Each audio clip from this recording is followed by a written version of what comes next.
কথাটা শুনে তপনের চোখ মার্বেল হয়ে গেল। নতুন মেসমশাই, মানে যার সঙ্গে এই কদিন আগে তপনের ছোট মাসির বিয়ে হয়ে গেল দেদার ঘটাপটা করে, সেই তিনি নাকি বই লেখেন। সেই সব বই নাকি ছাপাও হয়। অনেক বই ছাপা হয়েছে মেশোর। তার মানে তপনের নতুন মেসমশাই একজন লেখক, সত্যিকার লেখক। জলজ্যান্ত একজন লেখককে এত কাছ থেকে কখনো দেখেনি তপন। দেখা যায় তাই জানতো না। লেখকরা যে তপনের বাবা, ছোট মামা বা মেজ কাকুর মতো মানুষ, এ বিষয়ে সন্দেহ ছিল তপনের। কিন্তু নতুন মেশোকে দেখে জ্ঞানচক্ষু খুলে গেল তপনের। আশ্চর্য, কোথাও কিছু উল্টোপাল্টা নেই, অন্যরকম নেই, একেবারে নিছক মানুষ, সেই ওদের মতোই দাড়ি কামান, সিগারেট খান, খেতে বসেই আরে ব্যাস ব্যাস ব্যাস, এত কখনো খাওয়া যায়, আপনি তুলে নিন বলে অর্ধেক তুলিয়ে দেন। চানের সময় চান করেন এবং ঘুমের সময় ঘুমন। তাছাড়া ঠিক ছোট মামাদের মতোই খবরের কাগজের সব কথা নিয়ে প্রবলভাবে গল্প করেন, তর্ক করেন, আর শেষ পর্যন্ত এদেশে কিচ্ছু হবে না বলে সিনেমা দেখতে চলে যান। কি বেড়াতে বেরোন সেজে গুজে। মামার বাড়িতে এই বিয়ে উপলক্ষেই এসেছে তপন, আর ছুটি আছে বলেই রয়ে গেছে। ওদিকে মেশোরও নাকি গরমের ছুটি চলছে, তাই মেশো শ্বশুর বাড়িতে এসে রয়েছেন কদিন। তাই অহরহই জলজ্যান্ত একজন লেখককে দেখবার সুযোগ হবেই তপনের। আর সেই সুযোগেই দেখতে পাচ্ছে তপন লেখক, মানে কোনো আকাশ থেকে পড়া জীব নন, তপনদের মতোই মানুষ। তবে তপনেরই বা লেখক হতে বাধা কি? মেসমশাই কলেজের প্রফেসর, এখন ছুটি চলছে, তাই সেই সুযোগে শ্বশুর বাড়িতেই রয়ে গেছেন কদিন। আর সেই সুযোগেই দিব্যি একখানি দিবানিদ্রা দিচ্ছিলেন।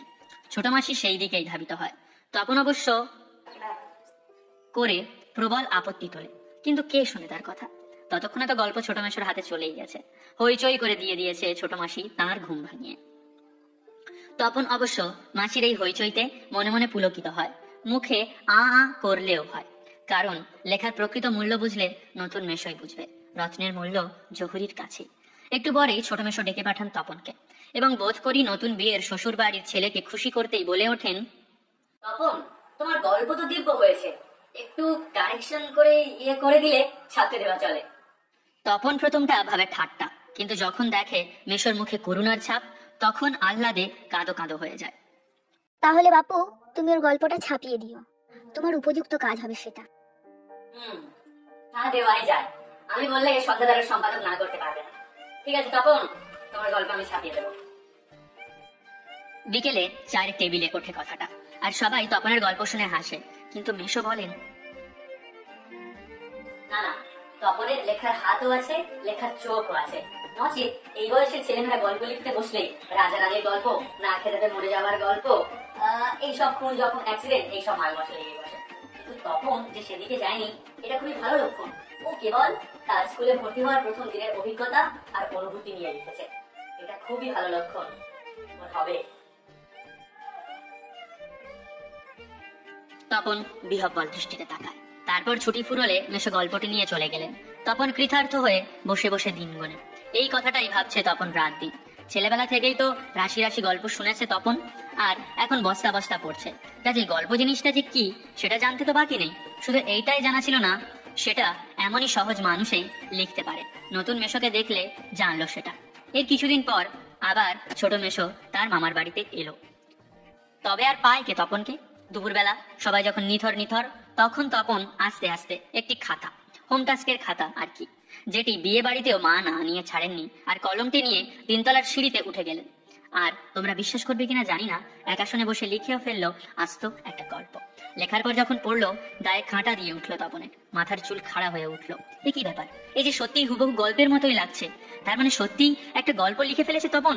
তার মানে তপনকে এখন লেখক বলা চলে। হঠাৎ ভয়ানক একটা উত্তেজনা অনুভব করে তপন আর দুধ দাঁড়িয়ে নিচে নেমে আসে। ছোট মাসিকেই বলে বসে, মাসি, একটা গল্প লিখেছি। ছোট মাসি ওর চিরকালের বন্ধু, বয়সে বছর 8 বড় হলেও সমবয়সী। কাজেই মামার বাড়ি এলে সবকিছুই ছোট মাসির কাছে। তাই এই ভয়ানক আনন্দের খবরটা ছোট মাসিকে সর্বাগ্রে দিয়ে বসে। তবে বিয়ে হয়ে ছোট মাসি যেন একটু মুরব্বি মুরব্বি হয়ে গেছে। তাই গল্পটা সবটা না পড়ে একটু চোখ বুলিয়ে পিঠ চাপড়ানোর সুরে বলে ওঠেন, উমা, এ তো বেশ লিখেছিস রে, কোনোখান থেকে টুকলিফাই করিসনি তো? ছোট মাসি ভালো বলে কিন্তু। আরে বাবা, খেপছিস কেন? আমি তো জিজ্ঞেস করছি, দাঁড়া তোর মেসমশাইকে দেখাই। কিন্তু গেলেন তো গেলেন নিজে। কোথায় গল্পের সেই আঁটো সাঁটো অক্ষরে গাঁথার চেহারাটি, যার জন্য হাঁ করে আছে তপন মামার বাড়ি থেকে বাড়ি চলে এসেও? এদিকে বাড়িতে তপনের নাম হয়ে গেছে কবি, সাহিত্যিক, কথাশিল্পী। আর উঠতে বসতে ঠাট্টা করছে। তবু এই ঠাট্টা তামাশার মধ্যেই তপন আরো 2-3টে গল্প লিখে ফেলেছে। ছুটি ফুরিয়ে এসেছে, হোমটাস্ক হয়ে ওঠেনি, তবু লিখছে, লুকিয়ে লিখছে, যেন নেশায় পেয়েছে। তারপর ছুটি ফুরলো, রীতিমতো পড়া শুরু হয়েছে। প্রথম গল্পটি সম্পর্কে একেবারে আশা ছাড়া হয়ে গেছে, বিষণ্ণ মন নিয়ে বসে আছে। এমন সময় ঘটলো সেই ঘটনা। ছোট মাসি আর মেশো একদিন বেড়াতে এলো, হাতে এক সংখ্যা সন্ধ্যা তারা।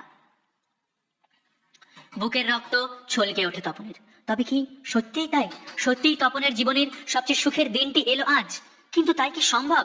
সত্যিকার ছাপার অক্ষরে তপন কুমার রায়ের লেখা গল্প হাজার হাজার ছেলের হাতে ঘুরবে? পৃথিবীতে এমন অলৌকিক ঘটনাও ঘটে? তা ঘটেছে, সত্যিই ঘটেছে। সূচিপত্রেও নাম রয়েছে। গল্প প্রথম দিন, লেখক শ্রী তপন কুমার রায়। সারা বাড়িতে শোরগোল পড়ে যায়।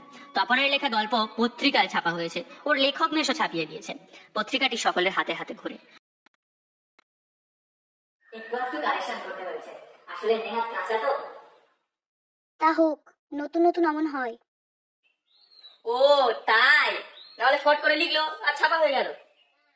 তা ওরকমই লেখক বসে থাকা মন্দ নয়, আমাদের থাকলে আমরাও চেষ্টা করতাম। তপন যেন কোথায় হারিয়ে যায় এইসব কথার মধ্যে। গল্প ছাপা হলে যে ভয়ঙ্কর আহ্লাদটা হবার কথা, সে আহ্লাদ সে খুঁজে পায় না। ওই পড়, লজ্জা কি? পড়, সবাই শুনি। এতক্ষণে বইটা নিজের হাতে পায় তপন। কি রে, তোর যে দেখি পায়া ভারী হয়ে গেল। সবাই শুনতে চাইছে তবু পড়ছিস না, নাকি তুই অতি আহ্লাদে বাক্যহারা হয়ে গেলি? তপন লজ্জা ভেঙে পড়তে যায়, কেসে গলা পরিষ্কার করে। কিন্তু এ কি, এসব কি পড়ছে তপন? এ কার লেখা? এর প্রত্যেকটি লাইন তো নতুন, আনকোরা, তপনের একেবারে অপরিচিত। এর মধ্যে তপন কোথা? তার মানে মেশো তপনের গল্পটিকে আগাগোড়াই কারেকশন করেছেন, অর্থাৎ নতুন করে লিখেছেন নিজের পাকা হাতে কলমে। তপনের লেখক মেশো তপনের গল্পটি ছাপিয়ে দিয়েছে।